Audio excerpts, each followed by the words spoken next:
guys are going to sit on them all night long and wait for good ones, and they're going to hurt you. Strange in close, respecting Lofton's speed at third base. Bosio averaged less than 6 innings of work per start this year, one of the lowest averages in the league. But maybe with the full week's rest, he'll be able to go a bit longer. Well, the one thing he did, he starts Lofton off with a fastball, trying to get ahead of him. Here's the one guy, of course. Everybody in baseball and everybody in the country knows you don't want to put this guy on unless he hits his way on. Which he just may do. In left field, Diaz, though, has it lined up.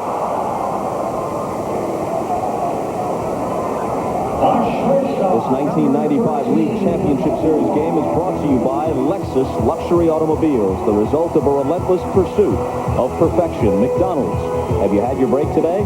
And Texaco Clean System 3 gasolines.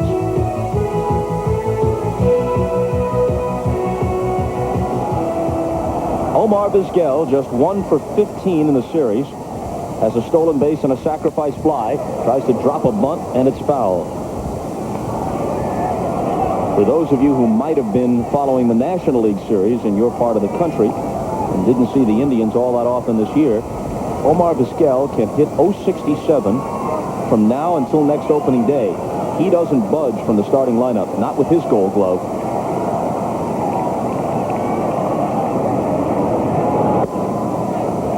They check at third. He didn't go. You know, at .067, they might think about it, though. Yeah. Exaggerating for effect, you. Please, some poetic license here, will you? The 1-1. Bouncing ball down to first and right through the legs of Tino Martinez. Go figure.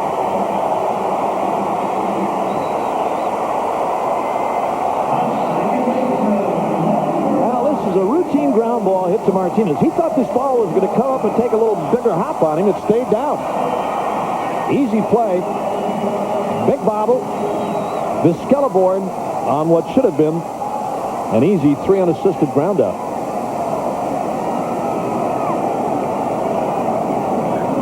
There's too much firepower in this Indian lineup to give outs away. Now you got to face Baerga and Bell.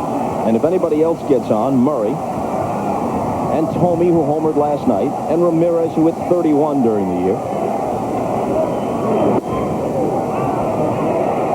Remember a couple of nights ago, Bob, on that ground ball hit to third by Edgar Martinez, as a matter of fact, that Alvaro Espinosa booted, led to the second run for Seattle. Same kind of a play. A play that Espinosa thought the ball was going to come up and eat him up, kind of handcuffed him a little bit on what should have been a routine out.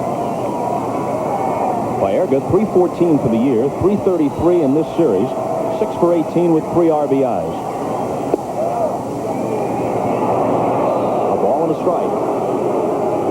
Tim McClellan, the plate umpire, is very deliberate. He's that way on the bases. He's that way when he works the plate. Gives you that delayed call.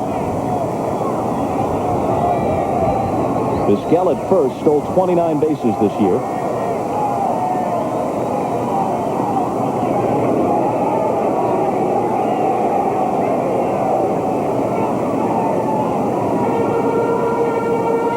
You know, the other thing, Bob, on a night like this, it's cold, it's windy, it has rained. We may even see some snow flurries here before this game is over. You might find the infielders having a little problem with the leather on the glove becoming a little tacky and a little stiff. Line drive, Diaz coming on, a diving attempt, and he can't come up with it. Vizquel stops at second. 2 men aboard for Albert Bell.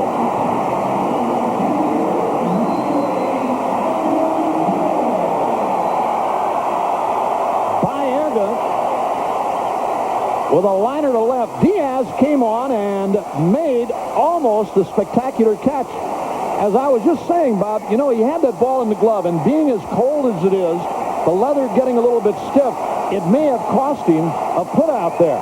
He dropped it, and again, Diaz, I've watched this kid too.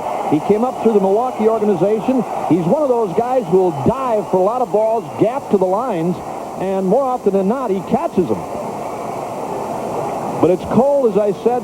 The only 2 guys in this game that are comfortable right now are Bosio and Wilson. Pitcher and catcher on nights like this or days when it's very cold, have no problems. You're always moving.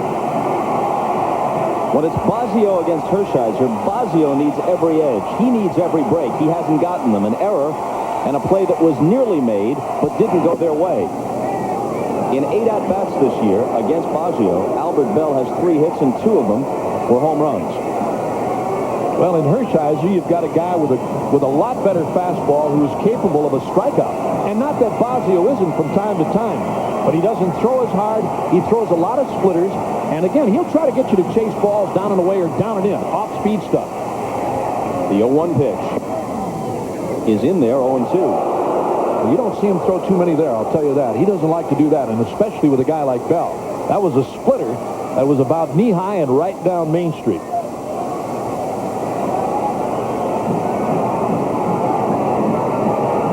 Actually, it ran in on him just a little bit. It was a splitter, and with not a lot on it. See Albert Bell's stance, cheating a little bit. He's not completely in the batter's box. I'm surprised. A lot of times a catcher, although it doesn't really make that much difference, but there are many times, Bob, when a catcher, to aggravate a hitter, will tell the umpire, say, hey, get this guy in the box. I'm surprised Wilson doesn't do it. The last thing you want to do is aggravate Albert Bell for any reason. There's a bouncing ball foul. Not if you're wearing a mask and a helmet. You'd need at least that much protection. In the division series, Kevin Kennedy, the Red Sox manager, in a bit of gamesmanship, asked to have his bat checked for Cork after he hit an 11th inning game-tying home run off Rick Aguilera in Game 1. No cork was found, although Bell was suspended for 7 games last year for using a cork bat against the White Sox. Gene Lamont caught him then. The 0-2 inside.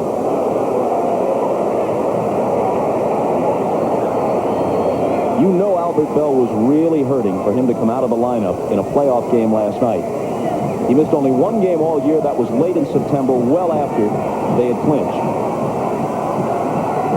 He almost played last night. Right up until game time, there was thoughts of keeping him as a DH. Sprinting for third base is Vizquel, and he steals it as Bell strikes out. Omar Vizquel with a big jump against Fazio that time, and you know, in a situation, I think Albert Bell may be a little bit disgusted. There goes the runner, Vizquel, and Bell with a pitch coming on like that, Bob, and you're behind in the count, or you got 2 strikes on you.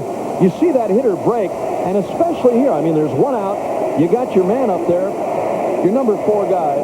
I don't see any reason for running on a play like that. And that's Vizquel by himself, because otherwise the runner at first, Viagra, is at second. So he ran on his own, not a double steal. So runners at the corners with 2 out for Eddie Murray, one of last night's heroes. A 2-run homer in the first inning off Andy Bennis.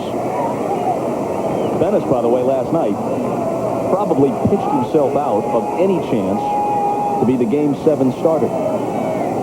Well, you know, we talked about him before the game last night about the fact that he has a lot of first-inning problems, and he did. I mean, his location was bad last night. The velocity was good, but they hit him hard. The 1-0 to Eddie.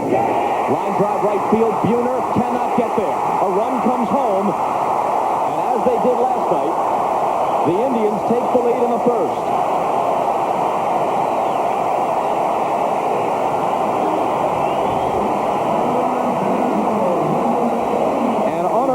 Because it began with Martinez's error on Vizquel's ground ball. Yeah, the inning should be over for Bosio. There's a pitch, and not a bad pitch at all from Chris. But Eddie Murray right down on it and rips a single to right. Buhner made a charge on this ball. He took a chance here. If this one takes a bad hop on him and gets by him, it's another run. But he knocked it down to hold Viagra at second.